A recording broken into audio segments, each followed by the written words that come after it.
Let's get started. And we will cover not only the Richmond area, but the Tidewater area as well for good reason. Okay? All right, let's start with Fort Monroe, also known as Fortress Monroe. It's located about 72 miles from here. And ironically, as what we know now, the first enslaved 20 or so Africans brought to Virginia were not brought to Jamestown originally, as we once thought. We now know that they were brought to Point Comfort, which is really the Fort Monroe area of Hampton. So it's ironic. What we will see today is that slavery perhaps started there and it essentially ended there. But we'll get to that towards the end. I want to next talk about General Benjamin Butler's role in the Freedmen's Bureau and the contrabands there. We're going to talk about the contrabands themselves and the American Missionary Association. We will talk about other benevolent associations that assisted the refugees, but the AMA started things off. All right. Mr. Butler, or General Butler, got a very nice surprise. Early in probably May of 1861 or so, three black men made their way from the Confederate lines, where I think they were working on fortifications, made their way into Fortress Monroe. And instead of sending them back, he decided to declare them contraband of war.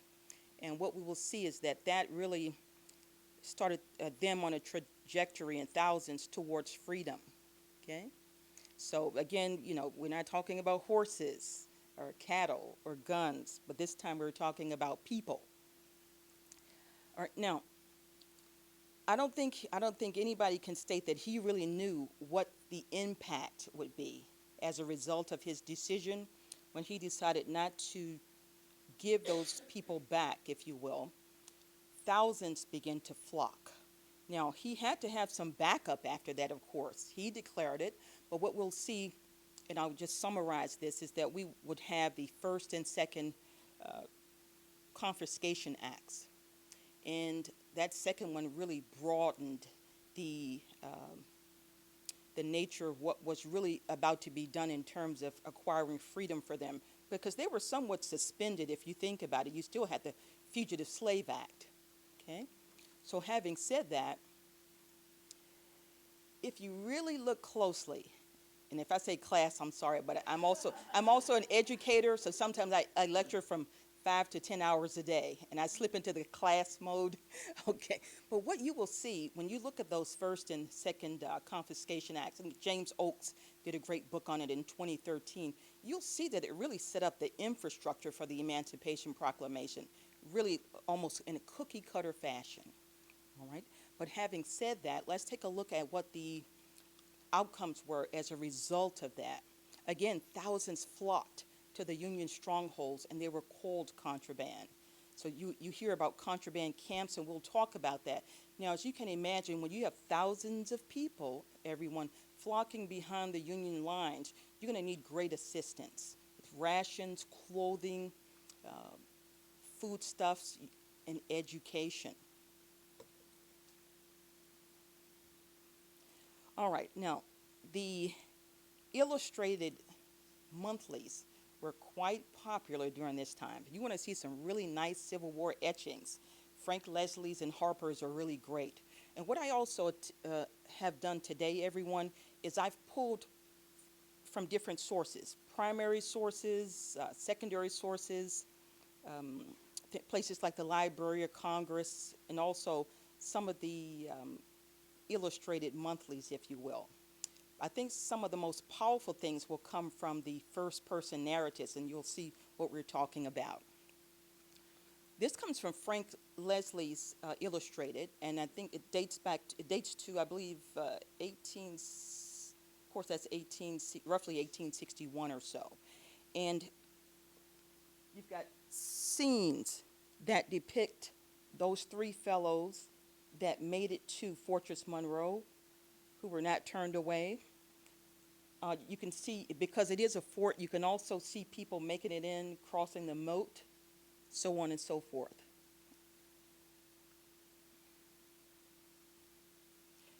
All right, now, what will we do with all of these people who need so much?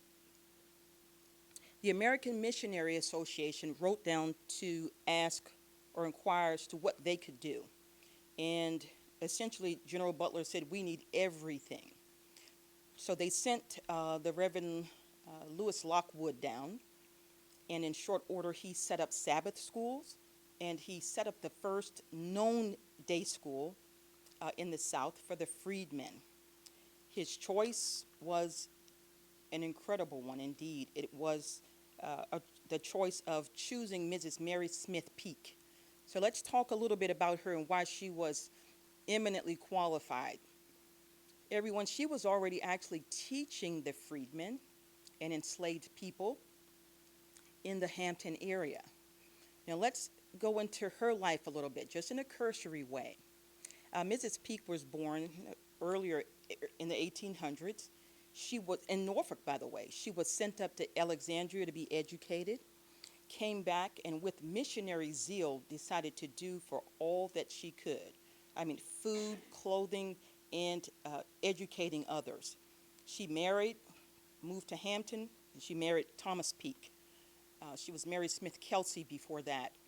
And she began to teach. Now, as you know, it was against the law to teach the enslaved. You know, things became more and more stringent, as you are aware of, after the Nat Turner Rebellion. But she didn't let that stop her. So she was already doing what Reverend Lockwood was seeking for the American Missionary Association. So you can find out more about her in the history of the American Missionary Association. All right? But she was an extraordinary lady. Now, she had, even though she began teaching, it was under really dire conditions, everyone, because the Confederates had just left Hampton and they burned just about everything there. As I understand it, there were about perhaps 500 buildings prior to the fires, and there may have been less than 20 standing. She also lost her home. So imagine seeing this lady teaching under what would later be called Emancipation Oak on what is now Hampton University's campus, right? Mrs. Peake also had the consumption. Does anyone know what that means? Right, tuberculosis. So as you can imagine, it was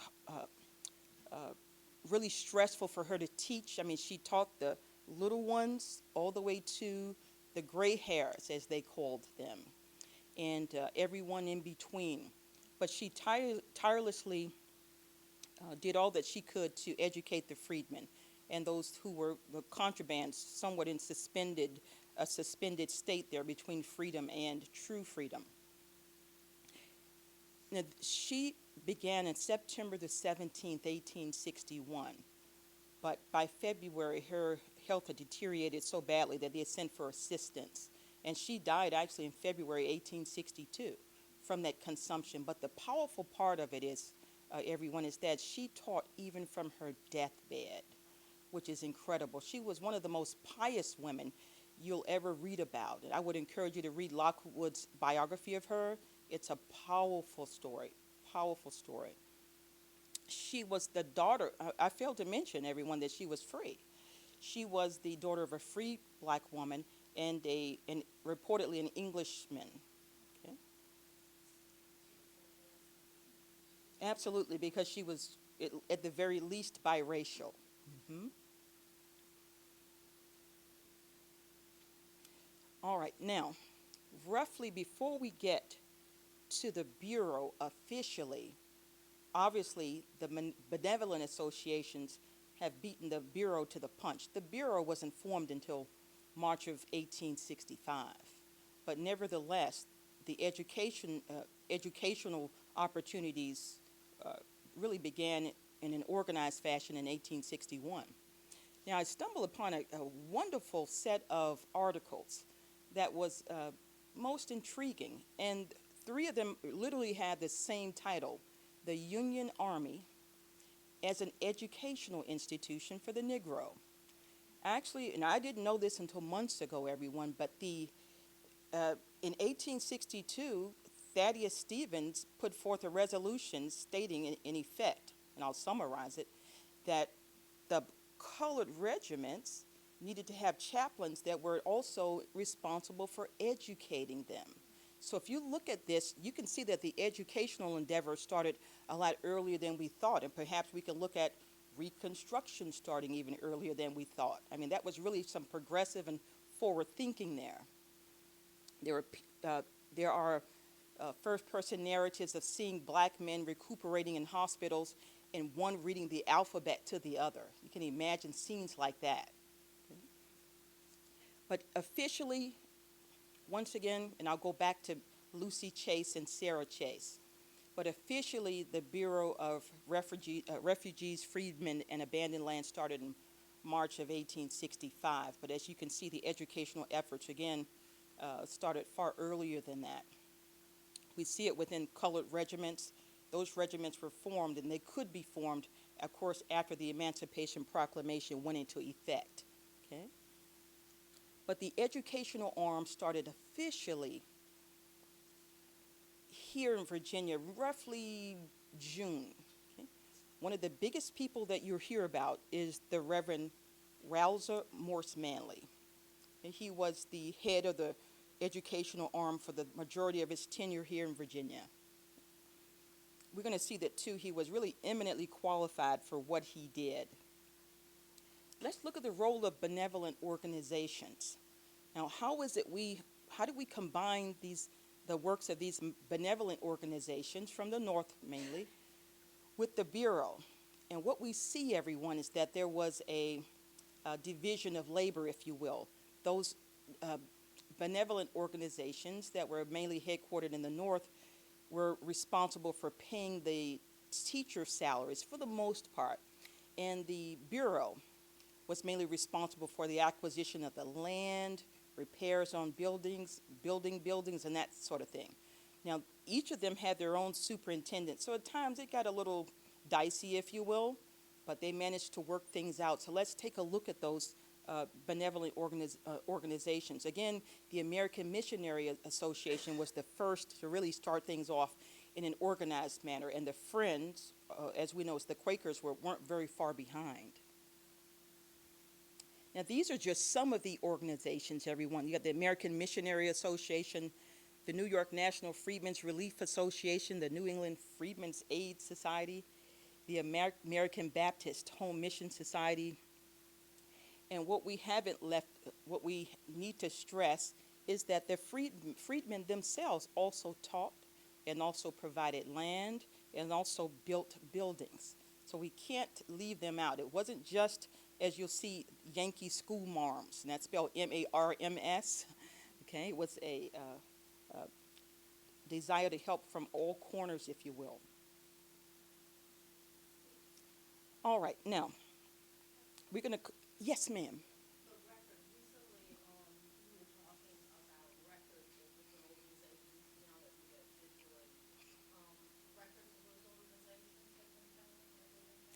Yes. Well, actually, you can already pull them. If you go to JSTOR, you can get periodicals like the Freedmen's Journal. That one is super meaningful because you have the teachers writing back as boots on the ground, giving you first-person narratives. So yes, you've got things like the Freedmen's Journals, and most of them had their own publications. Some may not have been monthly, but yes. And if there are ways to find out where they are. I can tell you that Lucy Chase and her sister Sarah Chase's papers are under the American Antiquarian Society's records. And that's really the mother lode there. Antiquarium. Mm-hmm. Yes. And they're already placed on reels so you can get them through interlibrary loan. Very nice finding aids. As a matter of fact, I'm going to read a little bit from the Chase sisters. I think it's a really powerful, just part of a letter. All right, a little bit about Mr. Manley. As we said before, he was the head of the educational arm of the Bureau for the majority of his tenure in Virginia. And that was roughly 1865 to 1870. And we'll see why things stopped at around 1870. Manley was a New Englander, and he was eminently and uniquely qualified because he had already been a principal at an academy, I think at a Methodist Episcopal Academy. He'd also been an educator at a seminary. He served with a white regiment, and then he was transferred to the 1st United States Colored Troops Cavalry. Now, the 1st Colored Cavalry actually came out or was mustered in right down there, the Fort Monroe area. Okay, so he knew the people very well on both sides of things. He had the religious zeal, or the missionary zeal. He was an educator, and he had been a principal. So you can imagine his regiment got some really good knowledge, if you will. Okay. Now, one of the things I'm going to state early about Reverend Manley is this. Because of what he did, he divided up the state into districts. And in doing so, everyone, he's really set up the infrastructure necessary to start the public school system. Okay? We owe a great debt of gratitude to him, and you'll see as we unfold these things why, what he did was so huge.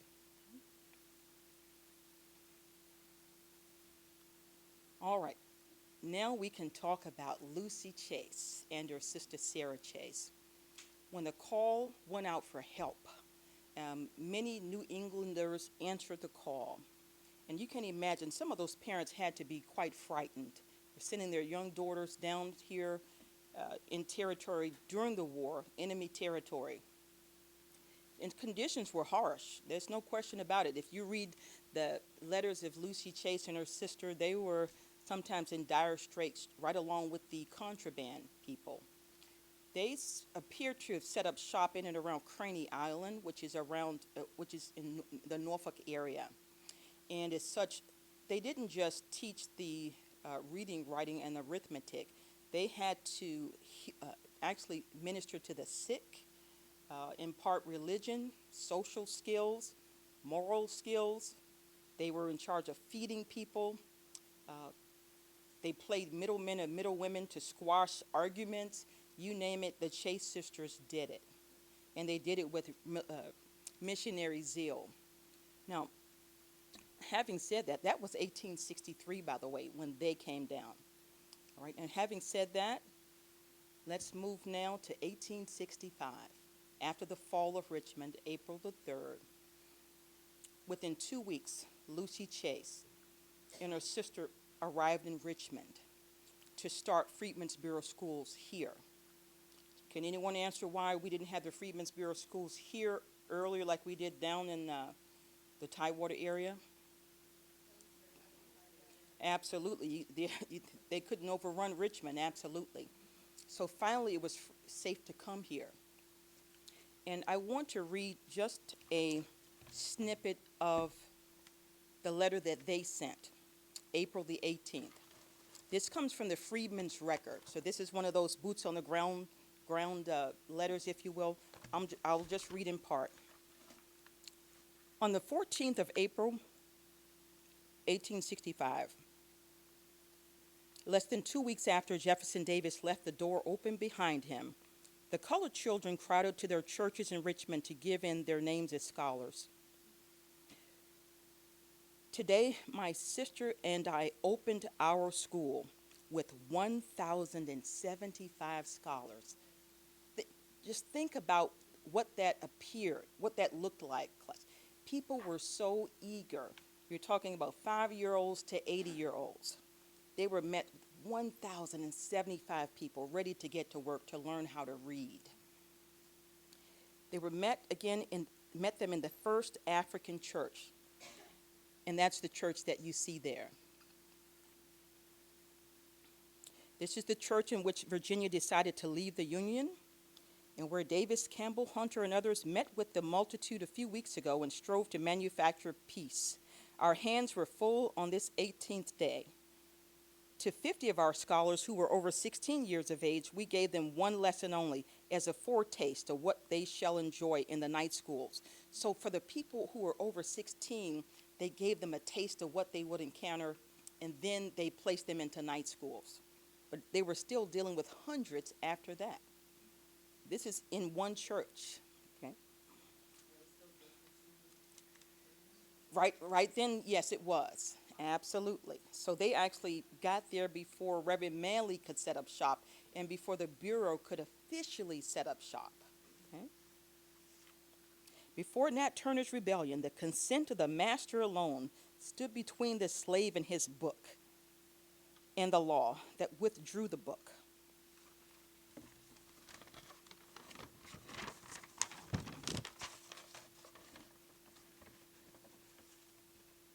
They are delighted at our arrival and glad to do for us what they can. They were super excited, to say the least. Now, just if you close your eyes and picture that scene, as I said before, the Chase sisters being met by over 1,000 people ready to read. I've got to give you more about that church, everyone. First African Baptist Church was organized in 1841. But prior to that, blacks and whites belonged to the same church. It was First Baptist Church. And by 1841, everyone, the blacks outnumbered the whites about 1,700 to 400. But you could not be a leader of the church because of laws. So with that, the governing body decided to move down the street and build another church, and they allowed the blacks to pay for this one. Now, they had to have a board of trustees, of course, because you could not be an official black pastor after that. After the Nat Turner Rebellion, everyone, they rescinded the licenses of what they called then Negro preachers. Okay? So having said that, this was the largest place in town. That's why you had large white gatherings, Confederate gatherings, you name it. It was the largest place for theater and anything you could think of. Okay. As a matter of fact, everyone, by 1870, reportedly the membership was around 4,000. I mean, any church today would be glad to have 4,000 members. So that was what you'd call a mega church back then. And it was reportedly one of the largest churches in the world as far as they knew. Okay? So they got started, they rolled up their sleeves, and one of the things I think is telling is that in having dealt with the Hampton area contraband or refugees, if you will, as well as Norfolk, they made it a point of stating that the people of Richmond were special. I mean, they were really on the ball. They were many of them were literate prior to the initiation of the Freedmen's Bureau's educational programs here in Richmond. Sure, yes, ma'am.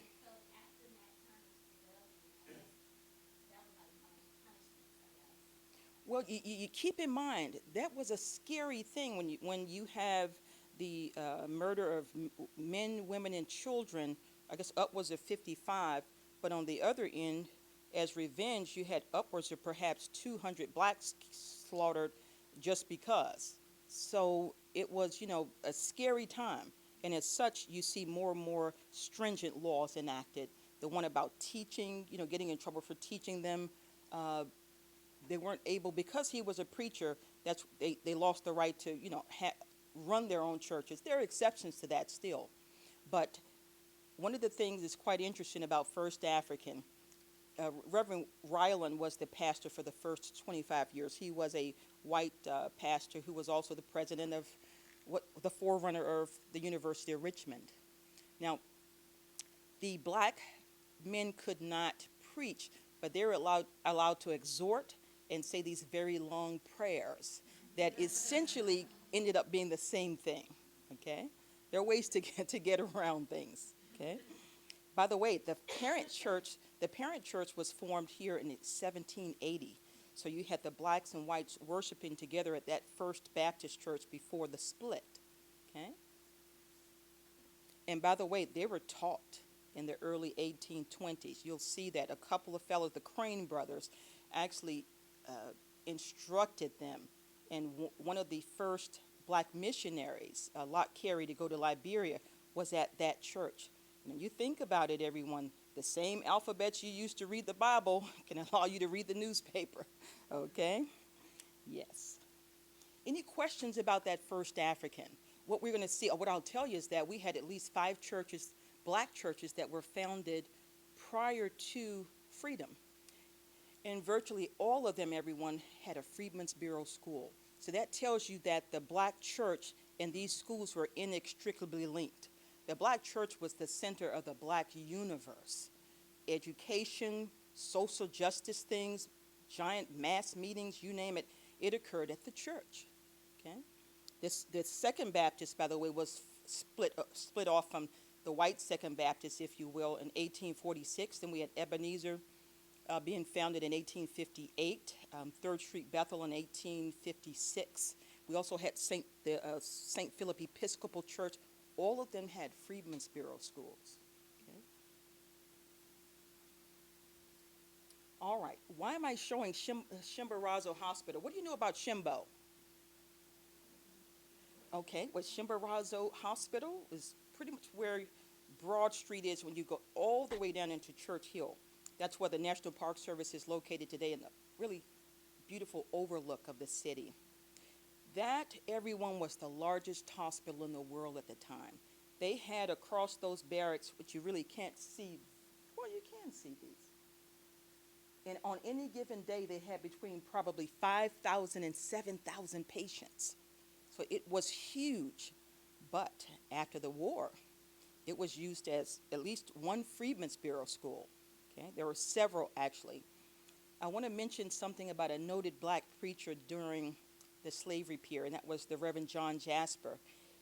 He actually ministered to sick and wounded Confederate soldiers at Chimborazo Hospital.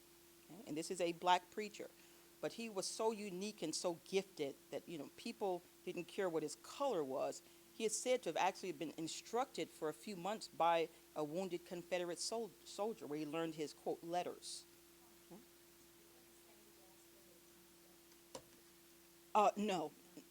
This John Jasper was born in 1812 in Fluvanna, the youngest of 24 kids. And I always tell people I'm surprised that a name like John was left when you're the 24th kid. But his father prophesied, even when his mother was carrying him, that he was going to be a preacher. And oh my goodness, the History Channel, to tell you how big he was, everyone, the History Channel a few years ago did a documentary on I think the 5 greatest preachers of the 19th century. He was one of them, but he was powerful.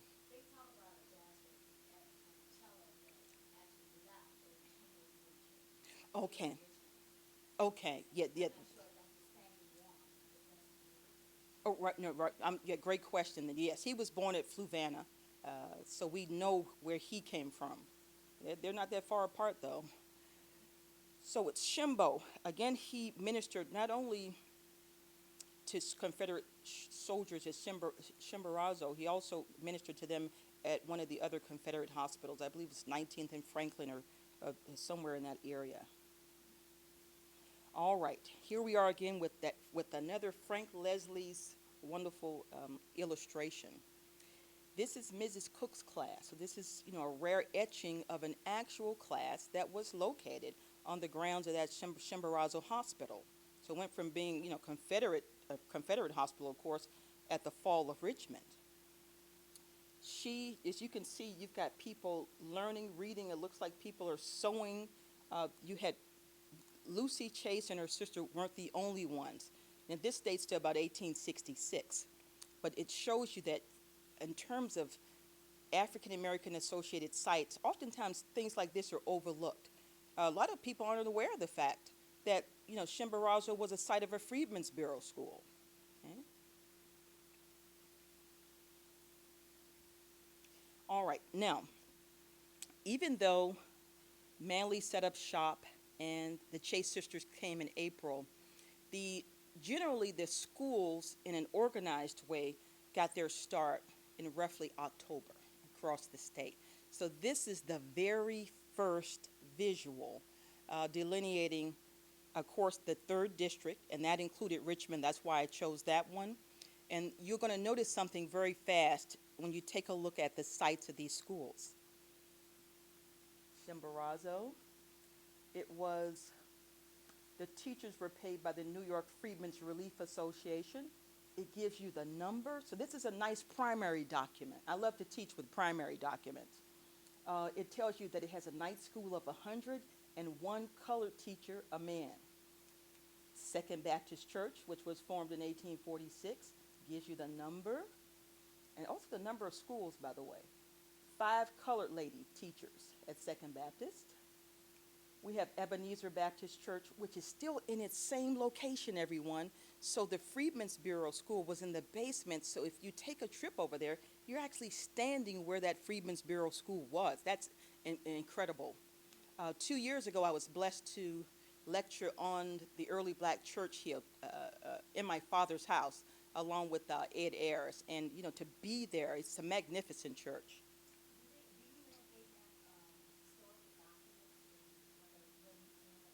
Yes, in the basement. But their books, or their membership books, are at the Library of Virginia. Absolutely. Ebenezer Baptist Church was sponsored by the American Baptist Home Mission Society. And we'll take a look at a few other schools that were backed by them. It's worth noting, so that I won't forget it, everyone, that several of our HBCUs, or historically black colleges and universities, were found under the auspices of the Freedmen's Bureau. Virginia Union is one of those. Even though the American Baptist Home Mission Society founded it, they worked in tandem, which is quite clear, you'll see. Parker High School, First African Baptist Church. The American Baptist Home Mission Society was the sponsor, and you see some pretty big numbers there, 350, 275. So they had night schools, they had day schools, and they had Sabbath schools on Sunday. Okay. Another church, 3rd Street Methodist Church, which still stands in the same location in Jackson Ward. Yes, it certainly is. That was founded in 1856. I believe it was it's the second oldest black Methodist or AME church in the state, behind one in Norfolk. And then you had variously located schools. The Freedmen had their own schools, and they taught. Those that were literate taught. That's Manchester Baptist. Now, Manchester became a part of Richmond circa 1910 or 11. And it mentions a colored teacher. Well, that colored teacher was, well, one of them later would be the Reverend Binga. Okay, he was an extraordinary man. His parents had escaped to Canada, but he came back to help his people after the Civil War. Any questions about that primary document? Yes, ma'am.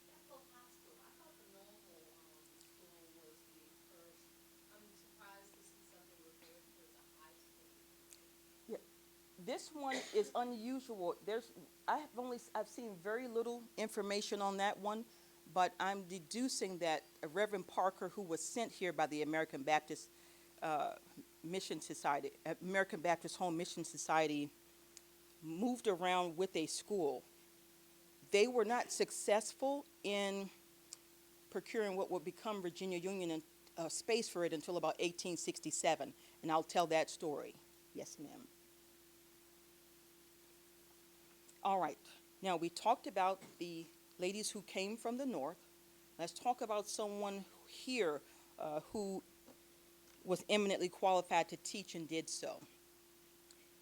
Mr. Stewart was known as O.M. Stewart. Sometimes you will see his name misspelled as Stewart, but he was owned by Mrs. Brown, as I understand it, and she took him to South Carolina before the war. He was able to come back here to Virginia after the war. And he took the last name Stewart because he wanted to be a steward for his people. And I interviewed his grandson years ago, who's now deceased.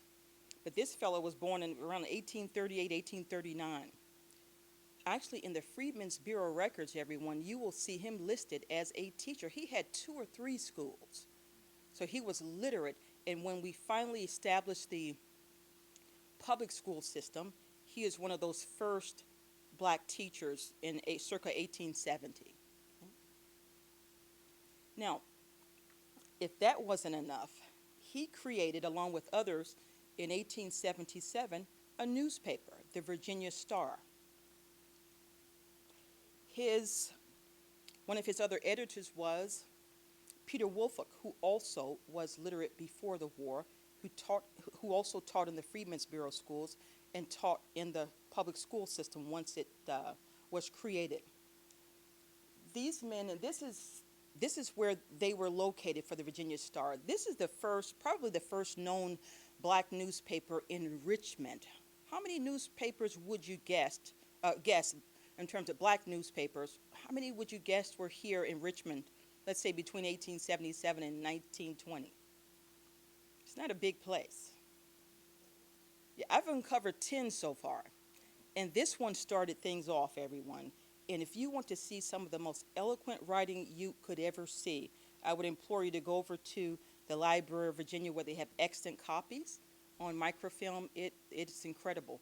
He does not acquiesce when it comes to facing the injustices of the day, particularly the fact that you did not have black principals for some time. Powerful, and very gifted man.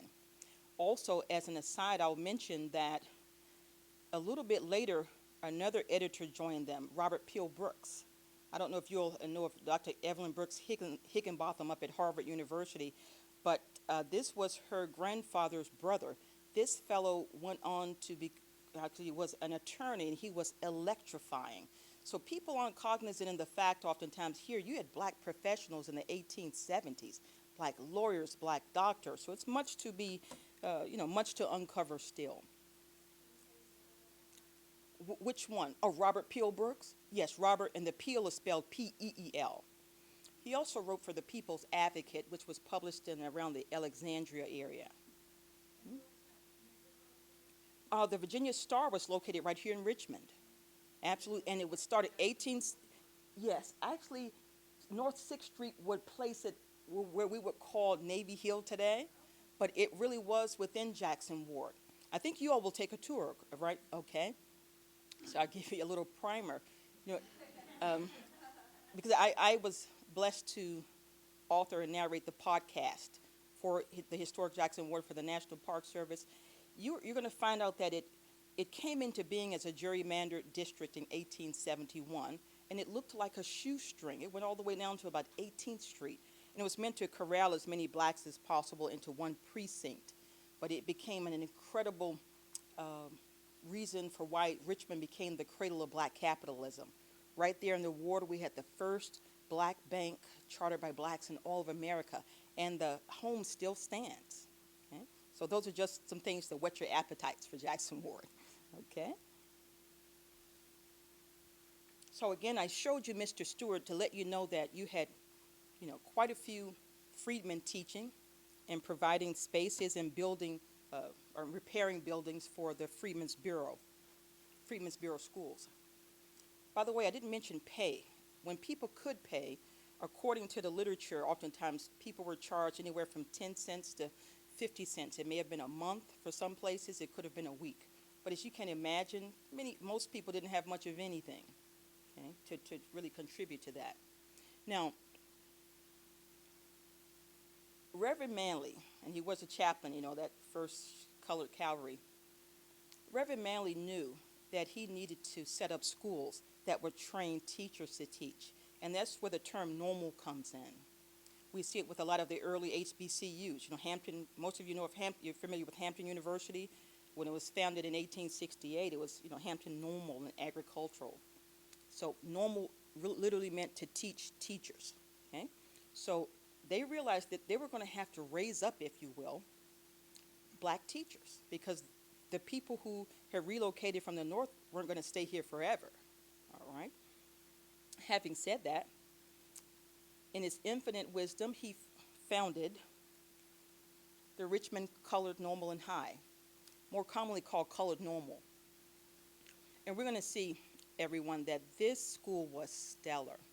It was so stellar that the journalists from those illustrated weeklies or monthlies would come down and observe the teachers and students at work.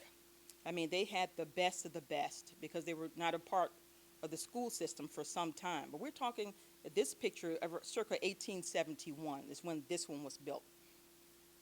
It wasn't, it didn't have the curriculum of the training schools that you often see after the war. But this one was built on the New England model that Reverend Manley had experienced. So people were so gifted and so competent. I'm talking about the students that when they left or graduated from Richmond Colored Normal, everyone, they could go straight to professional school. I know of quite a few of them that went straight from here to law school, medical school, you name it, dental school. So Richmond Normal, and it continues today as Armstrong High School. You look at our first elected governor in America, Doug Wilder, came out of Armstrong High School. Now, how did it go from being called Richmond Colored Normal to Armstrong? Glad you asked.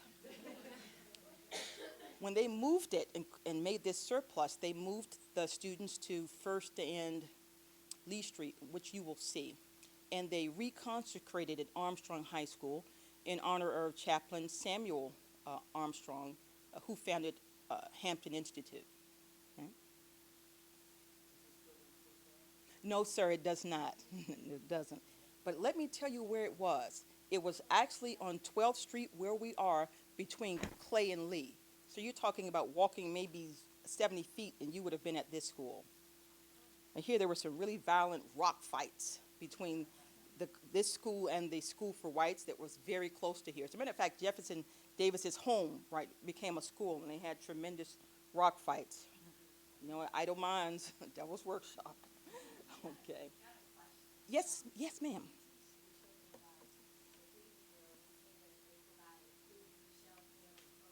Yes.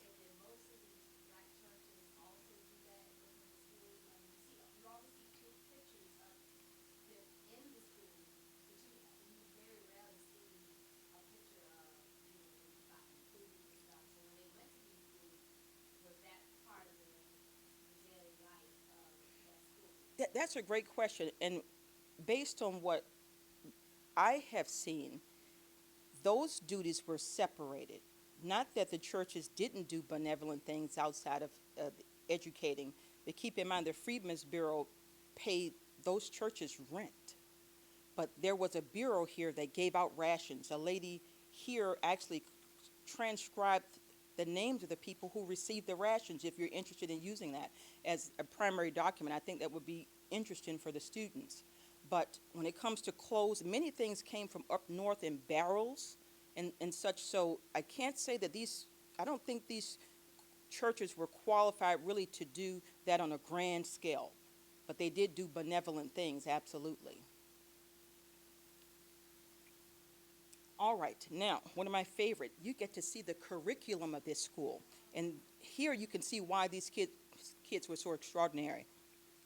Take a look at this, junior class algebra, physical geography, physiology, English grammar, general history, intermediate class, more of the same, history of English literature.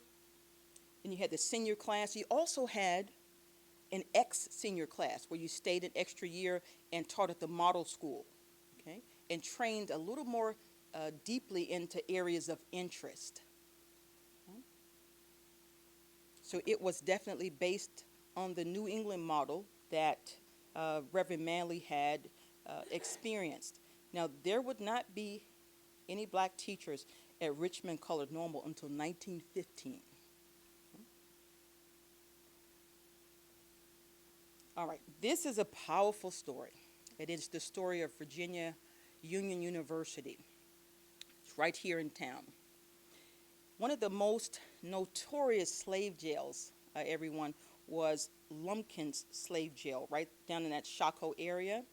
And it was notorious, and you know that it was notorious because the enslaved folks called it the Devil's Half Acre. That kind of explains just how bad it was. But after the war, Robert Lumpkin, of course, passed away shortly after the war. But he had a common law wife who was a black lady, probably biracial. And the National Theological Institute and University, which was under the auspices of the American Baptist Home Mission Society, was having trouble finding permanent rooms for the school. So they sent down former abolitionist, the Reverend Nathaniel Culver, and reportedly he fasted and prayed and walked the streets of Richmond. Finally, he stumbled upon a lady and several others, and he told them of his need to acquire some permanent housing, if you will, for the school. She told him that she had a place. This was Lumpkin's widow, a black lady, Mary Lumpkin. Right? So she rented out that place for $30 a month. And so the first permanent home of what would become Virginia Union University was at that old Lumpkin slave jail. Of course, they had to pull down the bars and chains that were still in the middle of the floor and reconsecrate it. And virtually every black preacher or pastor in Richmond was at that school, because one of its primary functions was to train up, if you will, black pastors, or to educate black preachers, if you will. But it is quite powerful that a place that was the seat of such a nefarious trade became a beacon of hope. Again, Governor Wilder is a graduate of Virginia Union, and so are countless other extraordinary people.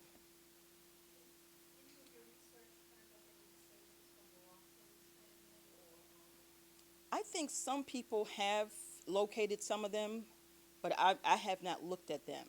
Mhm. Oh, let me give a little extra though. He and his wife had at least two daughters. They were sent up north to be educated, and they lived as white. They blended in, and one was married in Philadelphia. So their descendants would probably, they may not even know that that the black family members were here. Absolutely. All right, now this is a Precious Teacher's Monthly School Report. Again, this is another first person, for a primary document that you can utilize to really interest students. Take a look at this. At this point, remember I said Nathaniel Culver by happenstance met Mrs. Lumpkin. So it's now called the Culver Institute. But take a look at where it says who owns the school building, Mrs. Mary Lumpkin. Okay? It goes on to tell you how many on average come every day, 44. You can glean a lot from those monthly reports, everyone, a lot of demographic information. One of the things that I think is most powerful is this. How many were free before the war? And that was 3 there, out of about, I guess, 44, 30, 40 that came quite often. And there's Charles Corey, who was a part of, and Mrs. Goodwin, who was his assistant. But that's a powerful one, indeed. All right, now, the fruits of the Bureau of Freedmen Refugees and Abandoned Lands. Let's look at what was achieved. When you look, I've got to go back and tell you why I chose that title. Does anyone know where that title comes from? Tell them we are rising. Glad you asked. The Reverend, General Oliver Otis Howard was head of the Freedmen's Bureau, and he traveled down to Georgia and around, I believe, 1868, where he met with some kids in the Freedmen's Bureau schools. And he asked one of the young boys, "What would you like our friends in the North to know?" And that kid said, "Tell them we are rising." That's a powerful statement. That kid we now know was Richard Wright. He would go on to found a university and really be what would become, I believe, Savannah State University. So it's a powerful title, and it has meaning because of that. Notable alumni of those bureau schools. That Richmond Colored Normal that we talked about, when you look at the alumni, it's like a veritable who's who, everyone. Let me give you just the class of 1883. Mrs. Maggie Walker became the first black lady to found and become president of a bank in America. Class of 1883, same class of only about 9 people. You had Sarah Garland Boyd, later became Jones. She became the first native female of this state, a female native of this state, to take the medical boards and pass them and be licensed to become a medical doctor. Now, a white lady did take them in 1891 and passed them, but she was from South Carolina. But Dr. Jones, again, came out of Richmond Colored Normal in 1883. She taught. Then she went to Howard University, named for Oliver Otis Howard there, by the way. She graduated in 1893 from medical school, passed the boards. Powerful lady. That story to me is personal because she and her husband, and along with others, founded the Richmond Hospital and Training School for Nurses in 1902. And it still continues as Richmond Community Hospital. I was born in that hospital, and so were my two younger siblings. So that's a powerful story. So I am her biographer for the African American National National Biography, published by the Oxford University Press. But I'm also working on several documentaries because the moving documentaries really, I think, elicit a lot of interest. When you make a film on something, even though it's short, think about it, everyone. Glory, most of you have seen Glory. It took Glory to educate the masses that upwards of 200,000 black men and women fought, And so the moving, it's a powerful medium is what I'm trying to say, even for short films, absolutely. So those are just two of the alumni there who were extraordinary. But the public school system of Virginia, and I'll end on that. Everyone, in 1870, the Bureau's activity stopped here in Virginia. And for the most part, the educational part also stopped there. Why? Because we had the formation of the state public school system. Once again, what Reverend Manley did set up the infrastructure necessary to glide right on into a public school system. The inaugural superintendent was William Ruffner, but it was Manley that saw that through. He started promulgating the need for that even 3 or 4 years earlier. And so he stuck around, became one of the original members of the Board of Education, and served on city council to make sure that it happened. He finally deeded over Richmond Colored Normal in around 1874 to the city. Now let's talk about the public school system here. Why do you think it happened 1870? That wasn't by happenstance. Look at the Constitutional Convention.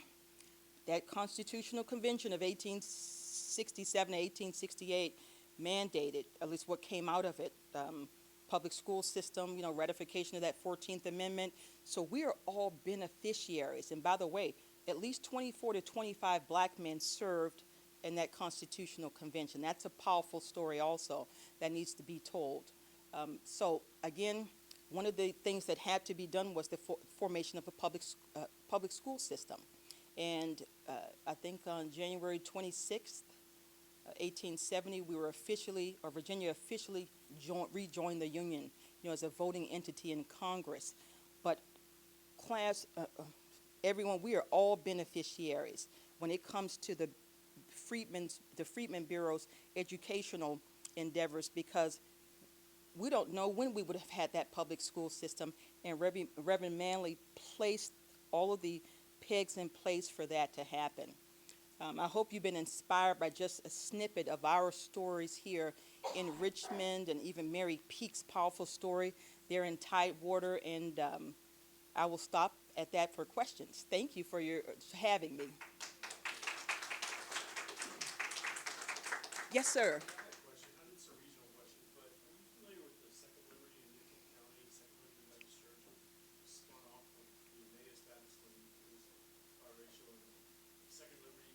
So it's a lot like First African and some of ours here.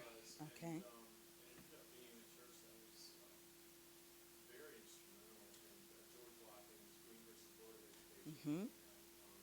Now, to tell you a little bit about Mr. Green, when I was at Thomas Jefferson High School here as a student, Mr. Green was a biology teacher.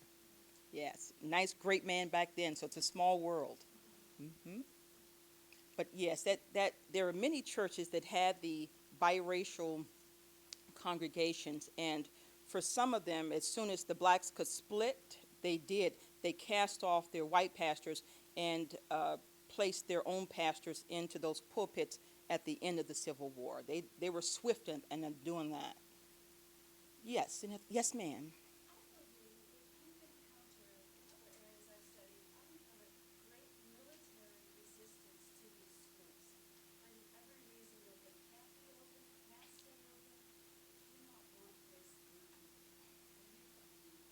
Absolutely. And let me explain, and because the monthly reports and the correspondence to Manly speaks to that.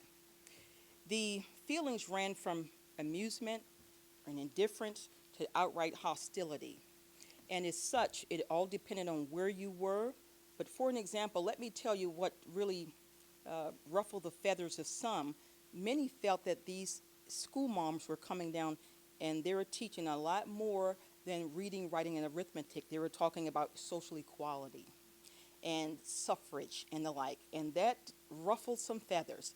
You can see Ann Gardner's papers. She was located in Albemarle County in Charlottesville. And she had this back and forth with the head of, I think, the Charlottesville Chronicle. But yes, so you had indifference. You had some that were very helpful. But there were times you had assaults on teachers. And what they would do is they would not let you stay. It was hard to find board. So many of these teachers had to stay with black families. In addition to that, people would not rent rooms to you or buildings to you for those schools. Now let's talk about the darker side. There were at least 4 churches that I know of around here that were burned. Second Baptist in 1866 was burned to the ground. 3 churches in Petersburg within 3 days were burned. What did they have in common? All of them had Freedman Bureau schools. So absolutely, that's a great point. It ran the gamut, but as I understand it in preparing for this, tempers flared during the time of that Constitutional Convention because you had suffrage, you had this equality stuff coming about, and everything that the tenor changed for a lot of things during that time. Absolutely. You had the test oath and all those things being put up. So that's a great question. Thank you for asking it, ma'am. Absolutely. Yes. Oh, because I teach, I want to, if I can, share some advice. Not like you all need it, but I love being amongst educators. My parents were educators, and that undergirds all that I do. On the other side of my life, I teach anatomy and phys, and I'm also a registered pharmacist. It helps you with Civil War medicine, okay? But if I could, I'd like to share a quick story about my niece. About 11 years ago, the local CBS affiliate did a 5-part or 6-part series on Richmond's slave trade. It was called Richmond's Slave Trade, Breaking the Chains of Silence. And I was honored to be a talking head in about 5 of the 6 segments. So when my niece came up, she was 7 at the time, from Cary, North Carolina. I said, "Would you like to see this little thing that Auntie's in?" She said, "Yeah." You got to get them young when it comes to the history, you see. And so she watched with great attention. And when she saw this fellow, or a picture of a fellow placed in one of those torture things where his head and hands were like this, where he was stood up, that really got to her. She made me rewind that thing 3 times. And she asked something, audience, that I thought was most profound for a 7-year-old. Get this. She said, "Auntie." I said, "Yes." She said, "If the South had won the war, would we still be slaves?" She was 7 years old, but she was connecting the dots. I was so caught, I made her repeat it. I said, "Huh?" She said, "If the South had won, would we still be slaves?" So I had to conjure up something pretty fast, you see. I said, more than likely not. There were some things in place and it wouldn't have lasted. But never underestimate what these kids can comprehend at such a young age. Now, let me tell you another thing quickly that I did. I was blessed to serve on Spielberg's crew for Lincoln. So you'll see my work in the film and in the trailers with the photographs and that kind of thing. And I realized that there are people who may have thought that the topic was boring. So I, asked some of the higher ups at DreamWorks after it came out, if I could give me something, or if you would make a flyer for me that I could send to churches and schools, because I want to talk about why the 13th Amendment was important even to kids. So I went to a school here that happens to be an inner city school, and spoke to fourth and fifth graders. I started by showing the trailer, and I explained to them that the 13th Amendment was necessary because the Emancipation Proclamation could have been seen as a wartime gesture, and it could have been overturned. They got it at fourth and fifth grade. So you just have to be sometimes creative in how you get these things across. They're more up to speed than you think. But when a seventh, oh, by the way, my niece just graduated 2 weeks ago from Cary High School, North Carolina, and she is one of, I believe, 7 students out of the state of North Carolina who will be matriculating at Yale University this fall. She will major in the history of medicine, science, and public health. But she'll go on to school. But you got to get them young. Absolutely. Any other questions? Thank you for having me. It's been quite an honor.